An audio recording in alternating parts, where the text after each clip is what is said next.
Another one of my all-time favorite fantasy series is going to be the Theft of Swords, the Riria. Uh, these are about Hadrian and Royce, two thieves. One's more of a swordsman, one's kind of the shadowy guy who will stab you in the back of the neck. But they are hired to do all kinds of kind of crazy jobs across their kingdoms. And in our first book, they are hired to go steal a sword from a chapel and realize when they trip over the dead king that someone has set them up. A very fun fantasy series. We have this first book is actually two books. We're going to have the Crown's Conspiracy and Avampartha. We are also going to have, these were all published kind of around the same time, which is also really rare. We have Rise of Empires, kind of the second one. If we check here, that's going to have Nephron Rising and the Emerald Storm.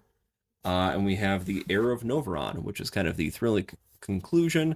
This has Wintertide and Persepolis Quiz.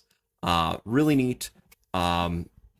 Very different from a lot of the other fantasy out there, where if you're reading like Game of Thrones or if you're reading Name of the Wind, this more definitely focuses on two characters with very kind of opposing moral compasses. Hadrian can't help but go out of his way to help people. Royce would rather just stab people in the back of the neck and disappear into the shadows. There are some really dark moments as well as some very light moments. There is also a whole series of prequel novels, because once he finished Heir of Novaron, he realized he still wanted to write about these characters, and his wife wanted to read more books about Hadrian. So, of course, that happens. Crown Tower is how Hadrian and Royce meet. The Rose and Thorn is how they meet a lot of their allies that we then get to experience throughout the series.